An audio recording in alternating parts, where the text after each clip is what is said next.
Que la paix soit sur vous, les Gaulois et les Gauloises, résistants à la dictature sataniste mondiale. On va parler maintenant de la gratitude. Un sentiment extrêmement important car plus on développe une attitude de gratitude, plus on est heureux. Ça a été scientifiquement prouvé par de nombreuses études. Et donc la question devient, comment fait-on pour cultiver une attitude de gratitude? Bon, déjà, gratitude vis-à-vis de qui? Eh bien, à Dieu.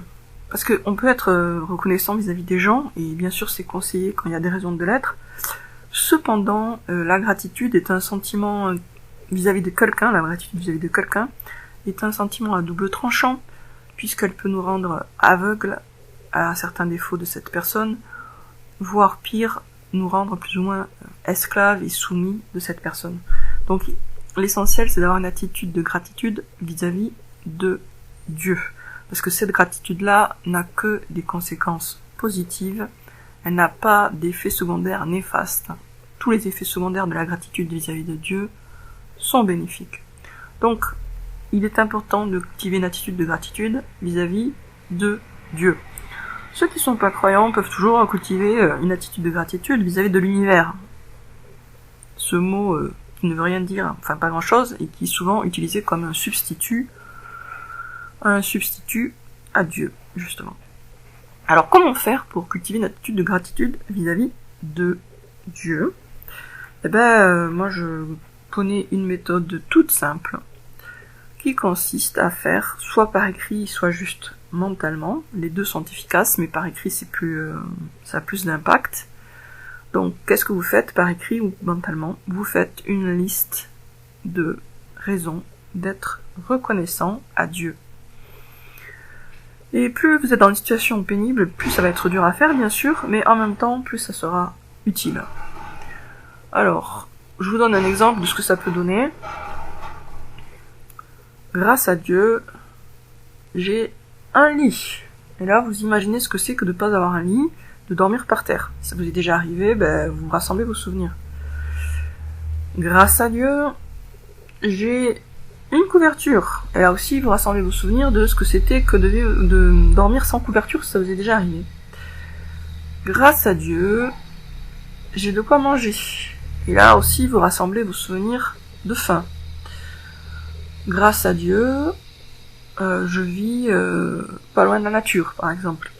Et vous rassemblez vos souvenirs de balade dans la nature. Grâce à Dieu, et là vous pouvez penser à toutes les personnes bénéfiques de votre vie, qui sont présentes dans votre vie, et dit grâce à Dieu j'ai tel ami, grâce à Dieu j'ai mon mari, grâce à Dieu j'ai ma femme, grâce à Dieu ceci, grâce à Dieu cela. En passant du temps quand même à méditer sur ce que serait votre vie sans ça.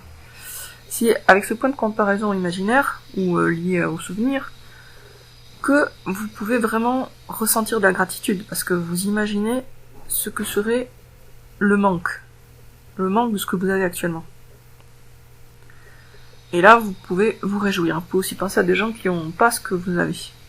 Que ce soit en termes de sécurité financière, sécurité affective, connaissance de la vérité, parce que mine de rien, c'est quand même extrêmement précieux la vérité.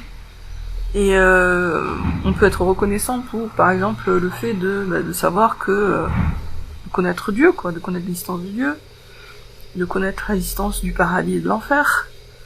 Et si vous n'avez pas toujours su qu'il y avait un paradis et un enfer, se remémorer de ce que c'était que d'être dans la confusion et l'obscurité, ça peut vous aider aussi à être plus reconnaissant. Bon, désolé pour les bruits de travaux, j'aurais dû fermer la fenêtre, mais ici il fait très chaud dès qu'on ferme la fenêtre. Travaux, camions, bon bref. Voilà, donc du coup pour cette vidéo, je vais peut-être pas en dire beaucoup plus, mais faire ça, c'est-à-dire marquer par écrit par exemple tous les matins 5 causes de gratitude, change énormément de choses à l'humeur en fait. C'est vraiment très puissant, c'est très simple et c'est très puissant comme outil. Moi je l'ai beaucoup fait à une époque, et quand j'ai le moral qui tombe trop bas, je le refais. Et comme j'ai quand même j'ai des bons restes, on va dire, de l'époque où je faisais beaucoup de journaux de gratitude, ça me revient vite fait, ça me rééquilibre vite fait. La gratitude, c'est aussi le sentiment de gratitude part aussi d'une conception de la vie où on se dit « Dieu ne me doit rien ». Voilà. Si on part vraiment du principe que Dieu ne nous doit rien, tout ce qu'il nous donne, c'est des cadeaux en plus. On n'a pas d'exigence à avoir. C'est-à-dire que nous, on n'est pas en position de considérer que Dieu nous doit quoi que ce soit. Donc, ce qu'il nous donne, c'est des cadeaux. C'est ça qu'il faut se dire. Et si on part de ce principe-là, que Dieu ne nous doit rien, et que tout ce qu'il nous donne, et tout ce qu'on a de bon dans notre vie, ça vient de lui. Hein, donc, absolument tout ce qu'on a d'agréable et de bon, ça vient de Dieu. Donc, si on part du principe que tout ce qu'on a de bon dans la vie nous vient de Dieu, hein, et que Dieu ne nous doit strictement rien, ah ben là, naturellement, on a un sentiment de gratitude. Et Dieu aime les reconnaissants, donc c'est vraiment un aspect très très important de la foi, la gratitude. Voilà, sur ce, je vous dis à bientôt les Gaulois et les Gauloises. Comme on est dans une situation extrêmement grave au niveau mondial, hein, c'est difficile effectivement de prendre du recul et d'adopter justement une attitude de gratitude, mais c'est d'autant plus important, utile, nécessaire, voire indispensable et vital. En plus, d'après mon expérience, quand on est dans la gratitude, on n'est pas dans l'angoisse. Donc c'est aussi la gratitude, c'est aussi un état d'esprit qui chasse l'angoisse et le stress. D'où l'importance encore de le cultiver. Il y a beaucoup de bons livres sur la gratitude. Là, je me rappelle plus du titre, mais il y en a un qui est très sérieux, qui est très complet, où il y a toutes les études qui ont été faites sur le sujet. C'est un sujet qui a été très étudié et qui prouve qu'en fait la gratitude donc, améliore la santé, prolonge la vie, etc. quoi. Voilà, à bientôt chers Gaulois et chères Gauloises. Soyez forts, soyez lucides, faites 100% confiance à Dieu. Il est avec ceux qui ont le courage de prendre le chemin qui monte. À bientôt les amis.